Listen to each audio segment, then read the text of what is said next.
Retro.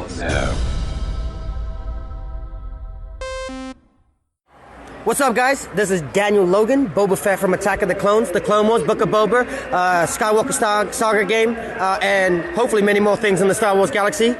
You are listening to Jay and Dennis on Podcast Stardust. Yep, this is the way I've spoken.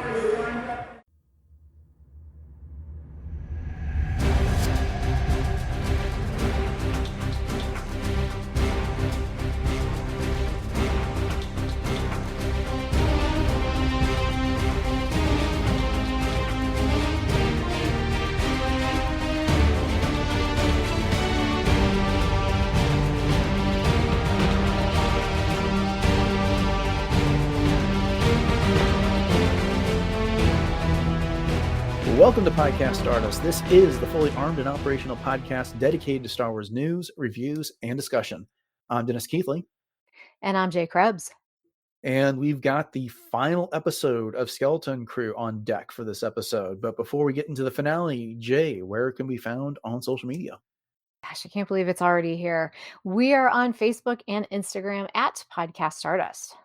All right, the gist of the line, the signal is boosted to maximum output, the shield and the barrier are down, and we are now broadcasting to the galaxy. So this will be our discussion of the season. Hopefully it's just the season finale of Skeleton Crew. Episode 8, which is called The Real Good Guys.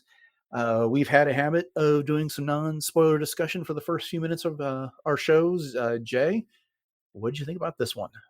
Oh, all right. Well, it's so bittersweet. You know, I mean, after it was over, I said to myself, literally out loud, wow, that was really good. You know, it was just such a great ride. And I have to say that there were a lot of things that happened in this finale that I did not expect to go the way that it went.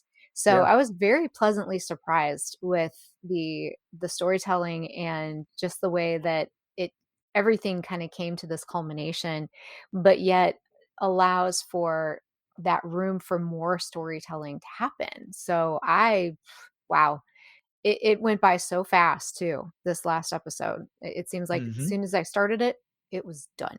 But I thought it was fantastic, fantastically done. What do you think? Yeah, it's funny you said that to yourself. I said almost the exact same thing out loud to Beth and my boys after it was over. It's like, this show was so good.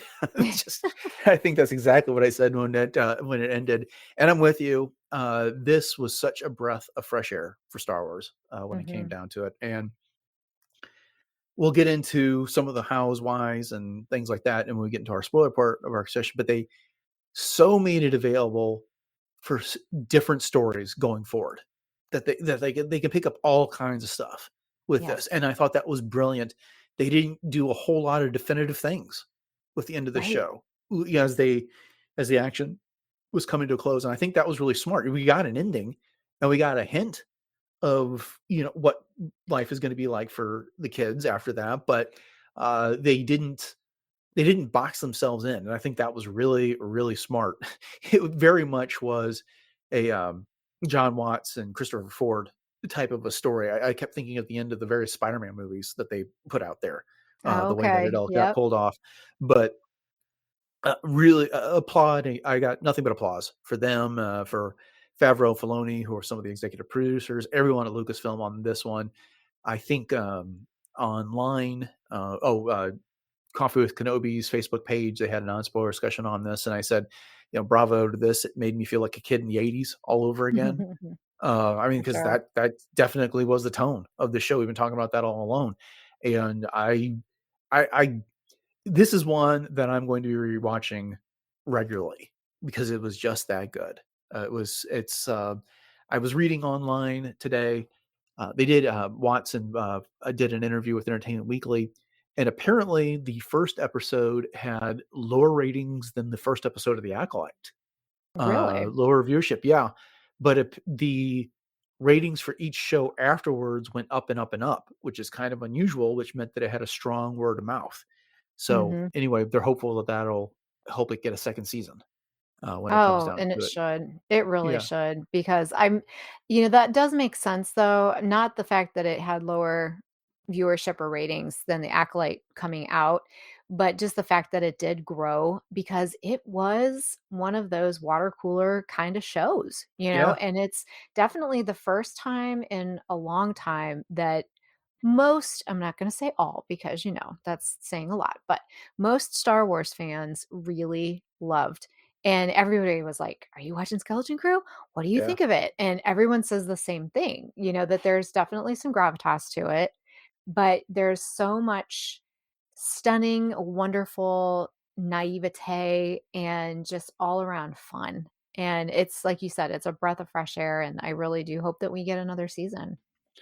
Yeah, one of the great things about this show is that it maintained an element of mystery to it, like what's going on with At Attin, what's going on with the supervisor, and we'll talk more about those when we get to our spoiler part of the discussion. But the show wasn't dependent on that for its success, Right. if you know what I mean, because Mm-hmm. it was a fun adventure. It was a coming of age story for these kids, and that's the heart of the show, not the mystery, and that is huge Mm-hmm. uh, for this series. And anyway, yeah, if this doesn't get a second season, I want Watt and Ford to get another show. Give Yeah. them another project, give them a Star Wars movie. I don't care. They did a fantastic job with this, and I've got nothing but praise. 2 thumbs up for the entire season. I don't think any of the episodes were amiss on this one. And it was fun. Last week, I think it was, those always streaming channels that they have on Disney Plus. Mm-hmm. I was looking at those because I just didn't know what I wanted to watch. And the Hidden Heroes channel basically marathoned all the episodes that were out at that Oh, point. really? Yeah, and that was fun. And then Oh, a that's couple nights fantastic. later, they marathoned at least the prequels. I caught the end of Attack of the Clones, the Star Revenge of the Sith, and then it was like at 10:30 at night, and I went to bed. But Oh, anyway, that's I didn't know how fantastic, much. though.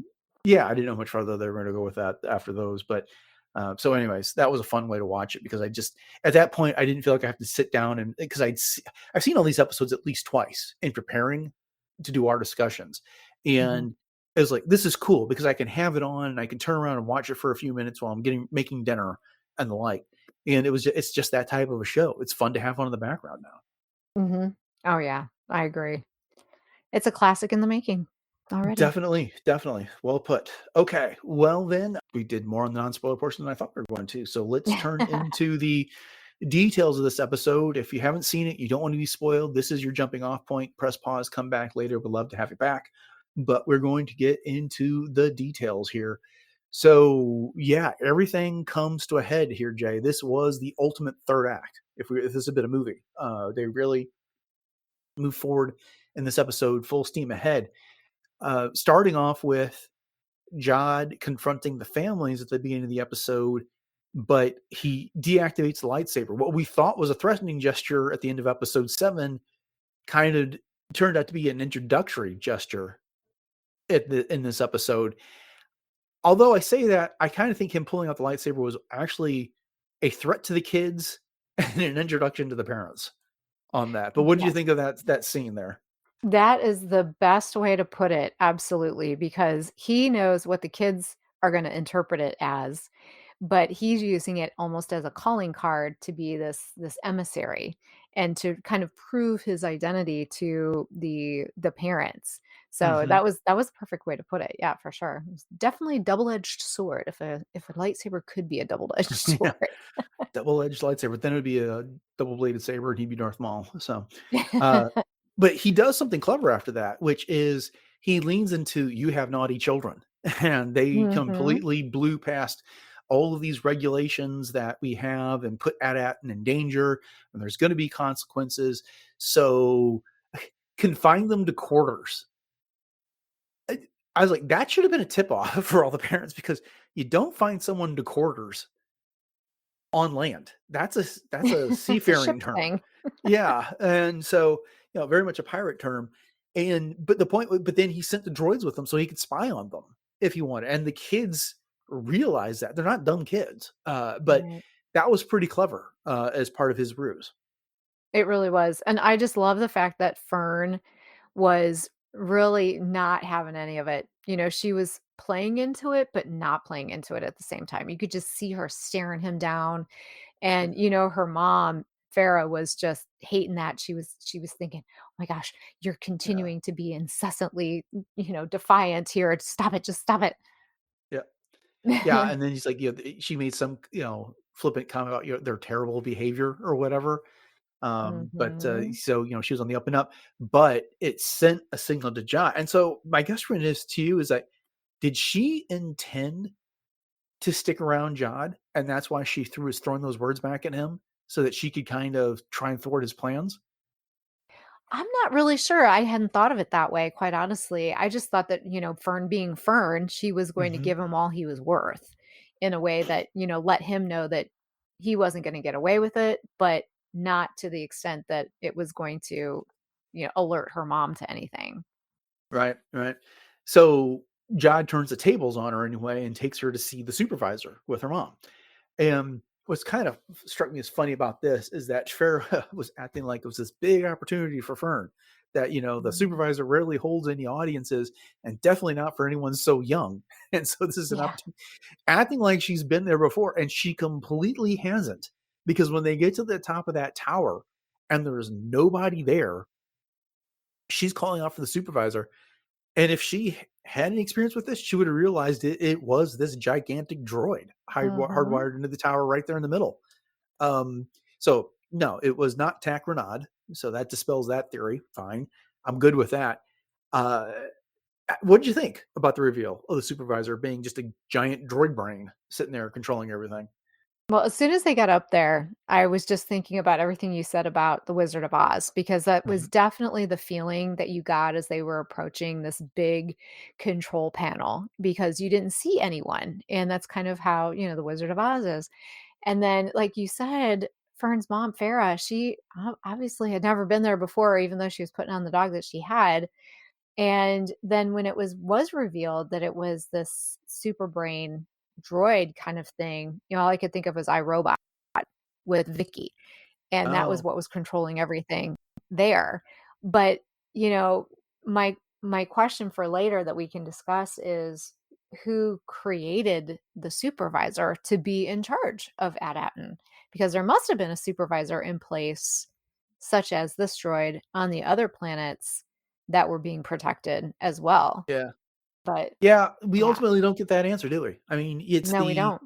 the we don't know when At and any other jewel planets were founded. We've had conflicting clues. When they use the great work type of a label, then we all thought back to the High Republic. But then there's like Kim showing the maps, which suggests even earlier than that. So we, Right. we don't really know. And you know what? That's fine. We don't have to have that answer. I'm sure it will come at some point, maybe in some sort of you know, resource, not a novel or anything, but like one of those DK books, like Art Mhm. of Skeleton Crew or something like that, or one of those various things that Pablo Hidalgo writes, and we'll get those answers at that point. But be as it may, it was fine. It wasn't quite as a big reveal as I was thinking because Droid made sense considering that droids were running at Atten this entire time, and it became more and more apparent as we got through the series. I kind of got HAL vibes from 2001, A Space Odyssey. Oh, okay. Yep. Be with Yep. the I can big see that too. eye, that would alternate between blue and red. Yep. And, ultimately, the supervisor calls out Jod saying, I'm happy to give your ship clearance, but I need you to clear up one tiny detail first. Mhm. Mhm. You said you're a Jedi and the emissary. However, the last contact we had from the Republic was that all the Jedis were traitors. So what are you lying about? Being the emissary or being a Jedi? I thought that was a very fun moment in this whole thing, and I was actually a little disappointed to see the supervisor get taken out by Jod right after that. I was too. And, I was thinking about this later also in regards to my earlier question. And it does kind of make sense that they would have a droid presence to be the supervisor, because then it would be one presence there the whole time of this guardianship of this galaxy. And, as we know, I mean, people have a limited lifespan. So that would keep things consistent throughout the generations. But I am with you. It was actually sad to see it go, because that that's been the protector, so to speak, of this entire civilization for who knows how long. it almost seems sacrilegious for him to, go at it with that lightsaber right in its eyeball. Oh yeah, yeah. I've seen a lot of people draw comparisons to the way that Jod stabbed the supervisor in that little monitoring eyeball, whatever it is, sensor, as the way that Qui-Gon drove his saber into the door in the Phantom Menace at the beginning of the I movie. thought that, honestly. I really did. It was a very similar gesture. Yeah. Yeah. Um, the other thing that occurs to me is that I was trying to figure out what the other vibe was about that conversation that seemed familiar, and I think I just put my finger on it, which was when the supervisor says to Jod, it's like, we were beginning to wonder if we would ever get a visit from another emissary to our little mint again. And it was kind of like Ton Wei talking to Obi-Wan and Lama Su, saying, that they hadn't heard anything from any of the Jedi or the Republic for so long. Oh, yeah. We were beginning to wonder if you weren't coming. Yeah, there you go. Good, Yeah. good impression. And so Thank I don't know that it's a direct reference, but it certainly is a very, very similar vibe. Yeah, now that you point that out, absolutely. And there's so many of those in this Mhm. entire series, as we've been pointing out, which I Yeah, love. this very much steeped in Star Wars storytelling for Oh, certain. yeah. So everything goes haywire after that. The kids have been sent home except for Fern, and they're being monitored. Wim is trying to figure out how to tell his dad what's going on, and of course he contacts Neel, but Neel's like, the droids are watching, and anything we say is going to be reported, and gotta go. I I still crack up over the fact that those guys are using walkie talkies in this, straight out of the 80s. Um, Oh, yeah. I mean, favorite of kids of any generation before they get, their own smartphone. Right, and you know what's kinda sad, though, is that I feel like today's kids, they don't have walkie-talkies because, as you said, they all have smartphones now, but as we saw just in this episode, that's what's the most reliable form of communication because when everything else goes down, you got your walkie-talkies. Right. And that's what happened because the power did go out after Mhm. the supervisor got taken out by Jod. And then the droids go down, and that's when Wim could go tell his dad that Jod is in fact a pirate, that they need to go save Fern. And Wendell at this point, he had just been admonishing Wim about, not having learned his lesson with this whole entire escapade. He's going to have to take the assessment again and all that. And then Wendell totally gets sucked up into this adventure before you know it. The kids all head off on their hover bikes straight out of ET. They've been some Oh, fun yeah. ET references in this, and they're racing towards the tower as the pirates are attacking. And because Farah had relented and told Jod that she'd give that ship clearance because she didn't want the barrier taken down. And then, he takes over the bike from that rival hover bike racer from the very first episode Yeah. that pulled up in front of Fern's garage and talked Mhm. trash to her. And so he's all on board with this. They do the jump over the ravine. It was kind of like ET helping the kids fly on their bikes. And then, he's in. He's like all in. I just thought that was such a fun turnaround for him.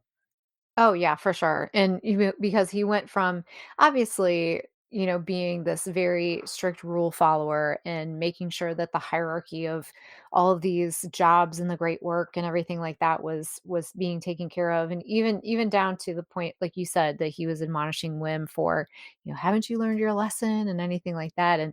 And when they jumped over that ravine and he landed on the other side, that was when he was really all in at that Oh point yeah.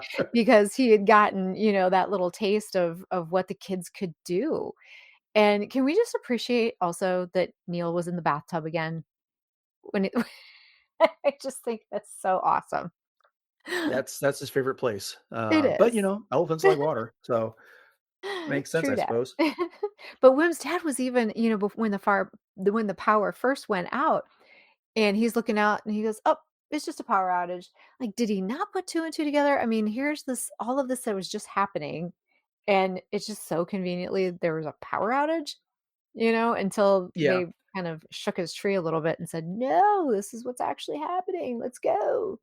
Yeah, I think my favorite Wendell moment though during the whole thing is that the Onyx Cinder had that docking clamp on it, so KB couldn't take off on the ship. Mhm. and he's explaining how they're going to have to reroute the power so they can get rid of the dock clamp. And I was like, oh, how are we going to do that? And Wendell turns to him and says, son, you're looking at a level 7 systems operative. It's just like, Right?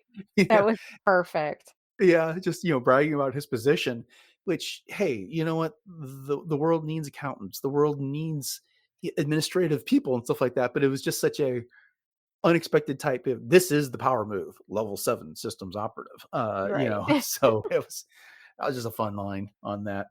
They do get the Onyx Cinder into flight, and Neel takes his little diversion after his bike takes a blast and gets to reactivate the cannon like he learned on At Attin. Yeah. That was such a great callback. And, I've been jokingly referring to things like, Chekhov's lightsaber and Chekhov's whole detonation sequence and stuff like that. I hadn't even thought of the cannon that we saw in At Attin, its sister cannon here on At Attin coming into play. But that was such a cool development that Neel could dive into. Oh, yeah, and Neil, you talk about character development through this entire series. This little guy has really come out of his shell in so many ways. And we were talking about how, yes, he is still very empathetic and compassionate, and he still sees the galaxy as a good place, which obviously, Fern talks about this a little bit later, which we'll get to. But even when they're doing the speeder bikes, I mean, he was just like, he was bad A, what I Hmm. mean? And he Yeah. fell off, and then he's like, "I'm fine, keep going," and then he was just Mr. Take Charge. Wasn't even thinking about how dangerous it could be, because of all these other adventures that they'd had, and I just thought that that was such a cool, cool thing to see with Neil. Yeah, yeah, they've done a good job with character growth of all the kids on this. Oh, yeah. And speaking of which, KB takes the Onyx Cinder up into space so that she can get the message out, and she contacts Kim. But while she's waiting for them to take care of the docking clamp, she repairs, SM-33 just enough. He doesn't have his head back on his shoulders, but everything's attached so that he can control his body. She has to hold Right? his head for him so he can fly the ship. And she's like holding the head up above the canopy in the cockpit so that he can see what he's doing. I knew we hadn't seen the end of him in that last episode because we talked about it then. It's like if 3PO can be blown into a dozen pieces and come back, then there's no reason that SM-33 couldn't come back just because his Right. head got detached. But I'm glad we got him back. He's such, in a show full of breakout characters, he's one of the best. Oh, yeah. Yeah, I'm so grateful for that character, and the fact that KB was able to work her magic to be able to Mhm. get him to to do what he needed to do to help her, because otherwise, she wasn't gonna be able to do it on her own. Yeah. So they did get up there and they get the message out to Kim. So you got your wish. That's one of the things you said last week that you will hope to we get to see her again. And Yeah. I was actually kind of surprised, but as soon as I saw her show up in previously on Skeleton Crew at the beginning of the episode, I was like, Yes. yeah, we're definitely going to see her. No doubt about That it. was a And giveaway. and on the one hand, while we're on that topic, I don't mind the little reminder, especially for a show that they don't dump all at once that you can binge. But at the same time, it kind of ruins the surprise on things on a weekly basis when they remind you what you just saw. This is the key thing that you need to remember from a previous episode. Right. Wink, wink. I mean, and Kim didn't have a huge role. I mean, she had like 3 lines in this and Mhm. all, but still, that would have been nice for them not to spoil it for us right off the top. Oh, I agree. I totally agree, because I was the same way. I'm like, "Well, I guess we're gonna get to see Kim again, or we're gonna have some kind of reference to Kim in this episode." Hmm. Hmm. And then KB asks her, it's like, can you send those X-Wings? Your friends, the X-Wings. And she says, X-Wing, I'll send the Republic. They're the best pirate busters that there is. At that moment, I was like, are they going to send the Mandalorian in? I was hoping that they were gonna send somebody in that we knew, but I Yeah. didn't think of The Mandalorian, but I thought, maybe of a few others that we've seen in The Mandalorian. And here's why I thought that, because she seemed to like rebuff the idea of the X-Wings. Mhm. She's going to send in the Republic. And at the end of season 3 of The Mandalorian, Mando was just making this deal with Captain Carson Teva about doing jobs for the Republic. And he had experience from the beginning of season 3 of fighting off pirates, including Vane. He was one Good of the pirates that's in point. this group. And so it's Yeah. like, so I don't know. I mean, on the one hand, it would have been kind of cool, but on the other, I think I'm glad that they didn't feel it necessary to include him in this episode, if you know what I mean. This show Yeah. was capable of standing on its own. If you want Yes. to have those type of guest appearances in a second season, kind of like what they did with The Mandalorian. You know, that first season was pretty much all those characters standing on their own, and then the second season was they started bringing all the guest stars in. Mhm. Mhm. No, that's definitely a good way to put it. And you're right, it would have been a little gratuitous, I think, to have him in there. But we Mm-hmm. had speculated that there could be potentially some appearances, but I am glad that we didn't get any because like you said, it was perfect that it was able to stand on its own and it did very well. Yeah. So Kim, calls in the X-wings, and then KB gets in the Onyx Cinder, gets attacked by the pirate fighters that are there, and she takes the ship takes a hit, and they go down. I didn't for a second believe that she perished in that crash, especially since there wasn't any type of big explosion or anything like that. But maybe, perhaps, the single best moment of acting in this whole series was Fern's reaction to that crash. Ah, I mean, that was that was, gut-wrenching. yeah, I mean, heart-rendering there when it came down to it. Mhm. It really was. And I'm with you. I didn't think that that KB was gonna die. But yeah, Fern really did a good job in that moment. Yeah, that actress was really quite good, especially Oh for yeah, her age. for So sure. the last thing that they need to do, though, is they need to get the barrier down so that the Republic can actually get to the planet. And Farrah has to be convinced of this. So she's resisting. One of the things that happens is that they pull up the controls to bring down the barrier so that the pirate ship can get down there and they can load up all the credits on it. And Jod's plan is to basically, and we'll get into this more of a discussion on this in just a second. So he doesn't want the planet destroyed. He wants the people to go back to work making credits for him. Right. And but he doesn't. But there's the controls to bring down the barrier, and Farrah says, "No, don't do that. The safety of the planet depends on you not doing that. I'll give the ship clearance." And she really has to. She doesn't do anything to help until there's like no other choice. Mhm. When Wendell is struggling with Jod to pull that control to deactivate the barrier, she finally relents and helps him do it. But what did you think of that struggle that she was going through? Well, just like everyone else on At Attin, they don't know any different. They've Right. always just been told that the galaxy is this horrible place and you need protected. And the only way to do it is with this barrier. And without this barrier, you're sitting ducks, whatever. But I think this is what I was alluding to earlier with what Fern had said to Farah when she said, Mom, the galaxy is scary and dangerous. hmm Everywhere we went, there were scary places, but there were good people too, people that can help us. And so, without that and without that, kind of point of epitome, I don't think that Farrah would have done it. No, I think you're right, and that's a good point you pulled up there because Wim has a similar conversation with Wendell about that. Mhm. When they were out there, they saw some scary things and went to a lot of places, and he realized how good they had it at home. And it's just Yeah, kind of a interesting role reversal. It's normally the parents imparting their experience on their children, but in this case, it's the opposite. The kids are the ones that went out and experienced everything. They did the exploring out there. They got to see things that their parents couldn't even dream of at this right. because they never thought of leaving the planet, and they brought all that experience home. That's just a fun role reversal. Oh, for sure. Yeah. But while this is going on, this is when we finally get the answer to Jod's backstory. And so, no, he was not a Jedi youngling or Padawan that survived Order 66. He had some sort of force talent, but he was living in a hole in rags, as he put it. And he was discovered by a Jedi that was similarly Natalie attired in her own rags, I suppose, who taught him just enough before they, being the Empire, caught up to her and killed her in front of him. And Mhm. then, because he's kind of he's mocking them being the kids, about how tough they have it. When he grew up in that type of squalor and had to fight for himself on there.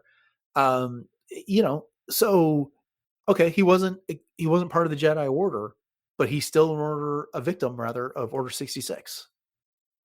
Yeah, was it Order 66 or sometime thereafter, though? Because the way that it seemed like it was explained was that this maybe wherever he was, being taken over by the Empire, but perhaps Right. this Jedi that had found him was running after I Order wasn't speaking 66. literally. I was speaking Okay. metaphorically that, Jedi found him after Order 66 Mhm. and trained him up was what I was getting at there. Gotcha. Okay. Yeah. I But misunderstood you. no, no, no, it's all good. But yeah, and I kind of like that story because that explains why he has some talents and not others. Because we've wondered why doesn't he use a force suggestion? Well, Mhm. never Mhm. had the opportunity to learn that one. Mhm. Don't you wanna know who found him? I wanna know who found him.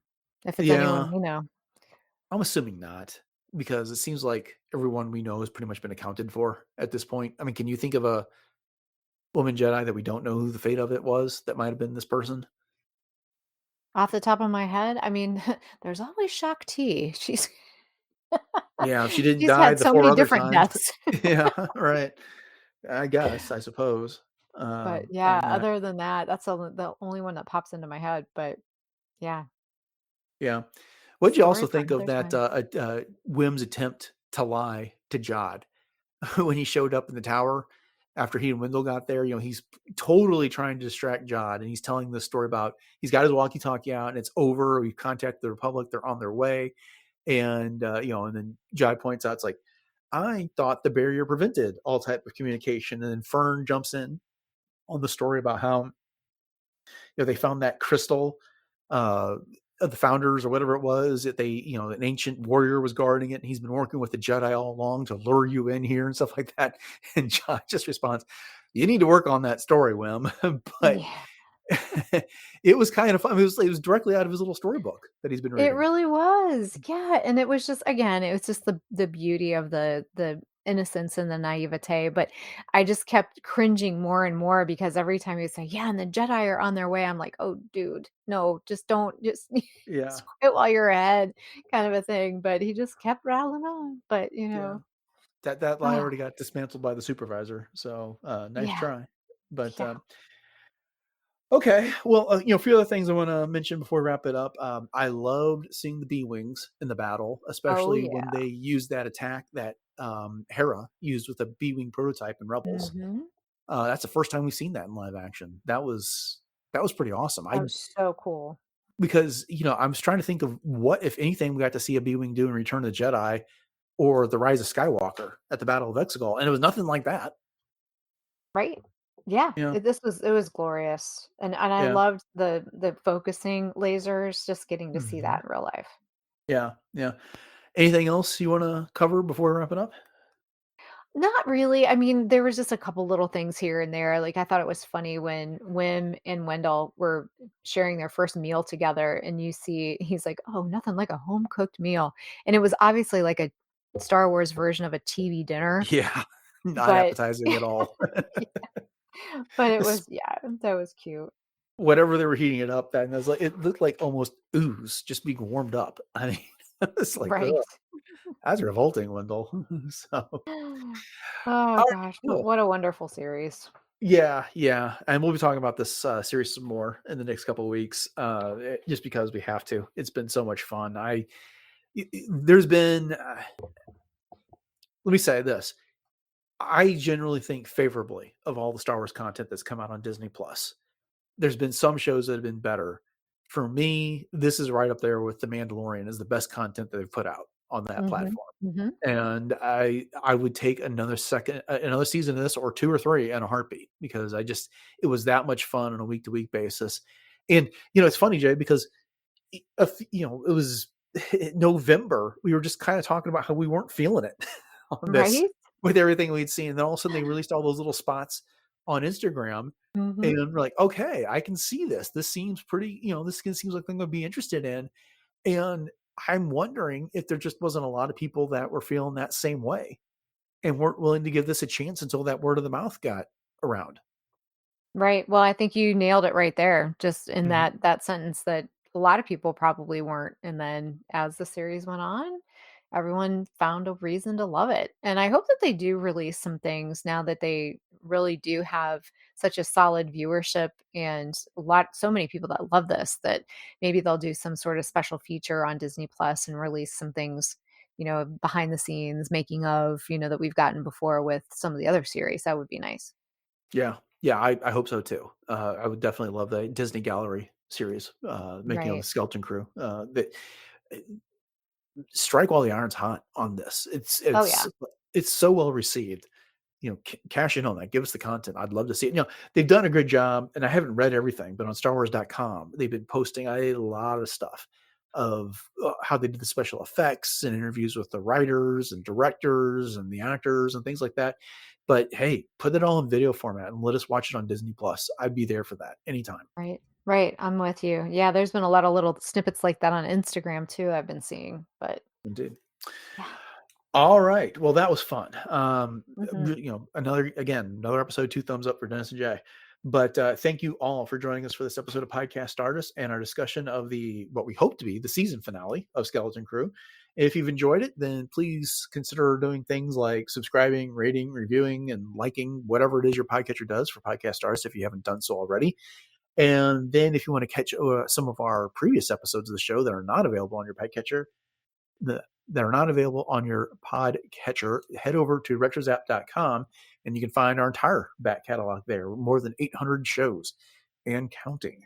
And then while you're Yeah. there, you can find all the other great shows in the network, including Agent Steel Case Files, Animaniacast, Brews and Blasters, Dork Lair, Dooncast, Enjoy Stuff, Love, Death, and Robots Plus, Superhero Suite, and Work Trails.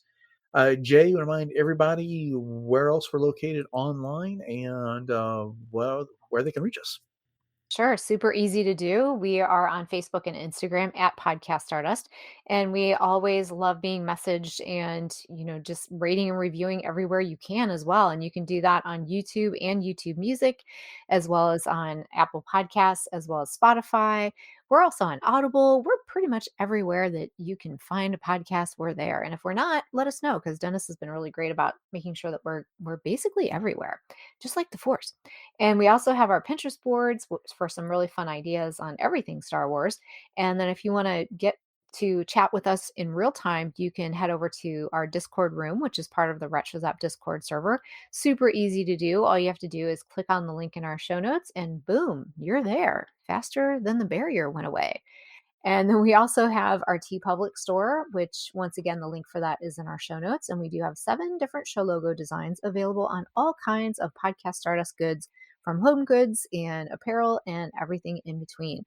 And each one of those purchases does help to support the show. So we'd love to see it. And once again, that link is in our show notes. All right. You want to remind everybody what you got going on in cosplay?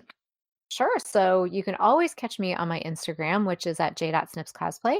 And I do have a special announcement coming up for a feature. I'll be able to give all the details on that very soon. But until then, you can catch me as Ahsoka, the fourth sister, 2 different versions of Hera, my original concept Mandalorian, and more and more and more I keep adding to that as well. So I'm going to be expanding a little bit into some non-Star Wars things, but of course, Star Wars is always my main. All right.